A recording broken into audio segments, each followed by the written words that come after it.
and we say something like, well, Lord, if you knew that man was going to treat me like he did, you should have never let me choose him. Lord, if that woman was going to treat me like that, you should have never let me choose her. How could you let me make that choice? Well, when mama told you to leave the man alone, that was God. When your best friends told you to leave the man alone, that was God. When the woman he was with told you you don't need him, that was God. And when the man himself said, now baby, you don't need to mess with me, that was God. But you had to have him. And so now you got to leave. I wish somebody to help me. Chapter number 2, he turns the second barrel of the shotgun against the Jewish people. He said, now you had the Pentateuch, you had the Torah, you had the law, you had the pillar of cloud by day, the pillar of fire by night, and you wouldn't serve God. By chapter number 3, he proves that all have sinned and come short of the glory of God. In chapter 4, he picks up with justification, and he points out that we cannot justify ourselves no more than Abraham can have a child at 100 and Sarah at 90.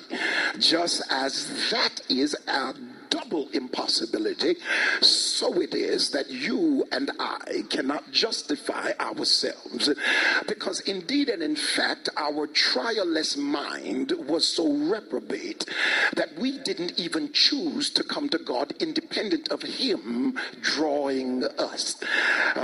We're here because we were chosen in him before the foundation of the world, and we couldn't make that choice unless he first sorrow or dragged us.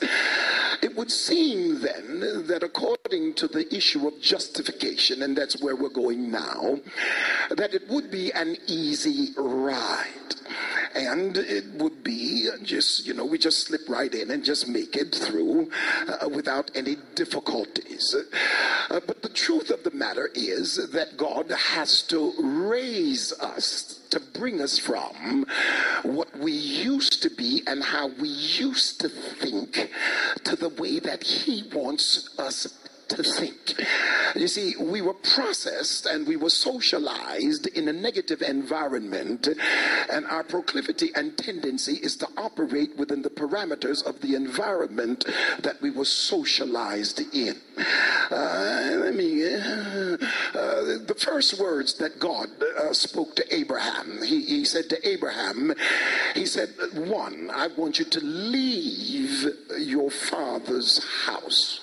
I want you to leave the place of your birth. I want you to leave your country.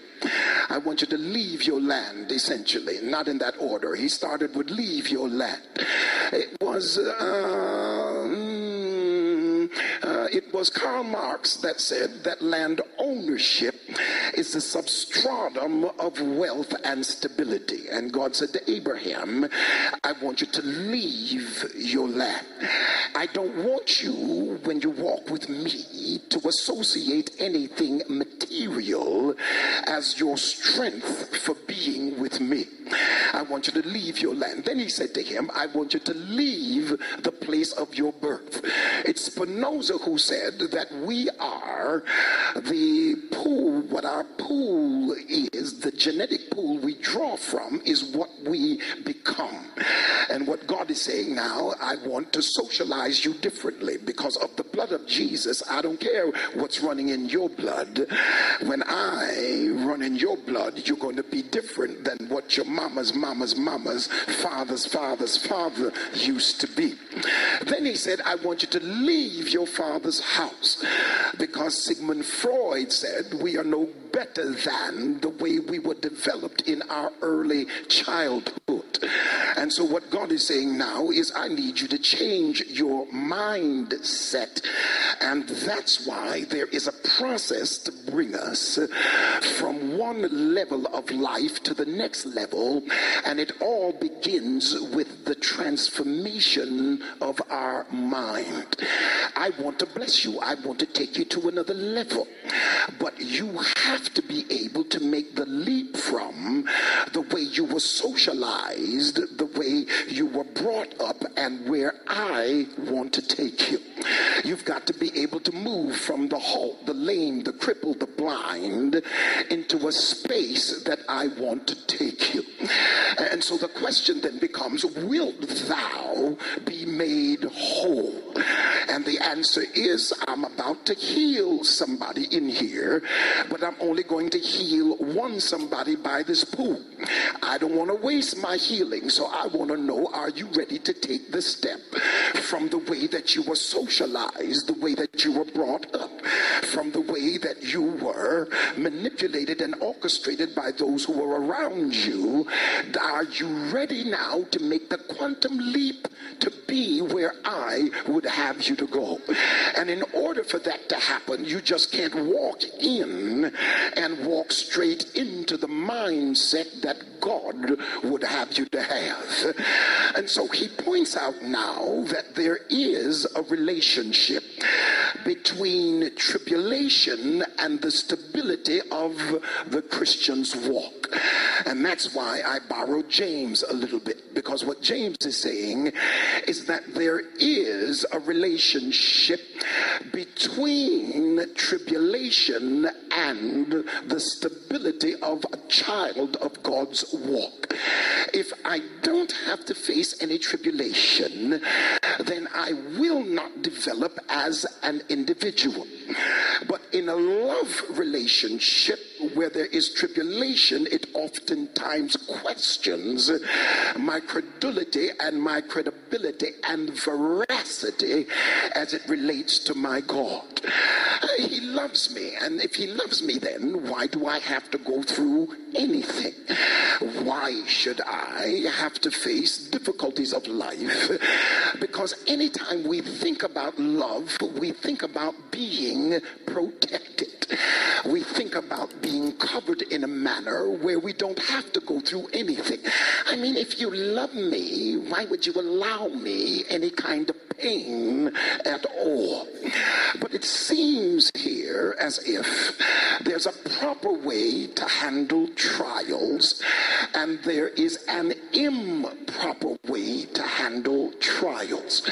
And I speak this everywhere because it's important for us to understand, particularly with the economic situation in our country, that we have to handle trials properly. The proper way to handle trials, as James put it to us in verses 2 through 4, is count it all joy when you enter into diverse temptations. Now, he's dealing with temptations, and he calls it diverse. And what that simply means from the Greek is it's variegated. It's round trials. It's square trials. It's rectangular trials. It's polka dot trials. It's paisley trials. And it's not something that you thought through. You're not always the initiator of what you have to go through. Sometimes you got to go through stuff just because you were in somebody else's space and you had to deal with the collateral damage of the way they operated. And next thing you know, you are in a storm over who you are with. Sometimes people put you through hell just because they want to. And some people do it through carelessness, and some people do it through their own malicious disposition and attitude. Sometimes you have been put through trials just because of the home you were born in. You didn't determine who your parents were, and before you know it, you're being developed socially in a psychological psychologically debilitated arena that affects your life later because you just came up in the wrong home and you had nothing to do with it. He said the proper way to handle that is to count it all joy. And the reason you count it all joy is because your maturity level has taken you out of the situation into the results of the situation. In other words, I'm looking at an horrific situation, but I have projected my spirit out of the situation into a place of revelation as to what this situation is going to make out of me. I'm not going to have the same kind of mechanism that did the choosing that got me into trouble, because I've entered into diverse temptations and I've been whipped enough to know that I don't need to rush into making any decision about anything that's going to be life affecting, because of the temptations and the trials I have faced. I've learned to slow down and make sure that I've included God in the process of my decision making. And so he says, count it all joy, because it's building your character. I have allowed it to come into your space so that I can make you strong enough not to be in a hurry about anything, but rather to be cool enough to know that if God is not in it, then I don't want to be a part of it anyway. I wish I knew that years ago, because I wouldn't have stumped my toes and I wouldn't have lost my mind had I understood that the trials around me are not there to destroy me, but rather to make me better. Oh God, no, hey, can I just take my time, because I'm not going to be too long. It's critical now, because I never saw the association between double-mindedness and trials. I never understood the if any man lack wisdom, let him ask God. He's saying that you cannot not walk with God positively because you're going through some stuff right now. He says now you've got to have enough wisdom to understand that what it is you're going through is being orchestrated, manipulated, and controlled by God. It is God forming you in the middle of something you regard as negative. And sometimes God has to push you to the very edge of your mind in order for you to change your mind. I don't know about you, but you see, sometimes I walk outside of the principles of God. And when you walk outside of the principles, then you need miracles. Can I say it another way? The more you walk in principle, the less you need miracle. The problem we need so many miracles is because we don't walk according to principle. And can I take it further? The only time I am nervous about my enemies is when I'm not walking according to principle. Because if I'm walking according to principle, there is nothing my enemies can do with me. Oh, yes. Because when I'm walking according to principle, if my enemy gets into the hedge, that's because God has ordained a situation for revelation. Can I say that again? When I'm walking into principle, the enemy can't get to me. You see, it was as much a miracle for Job to get in trouble as it was for us to get out of trouble. Why? Because Job is walking in principle.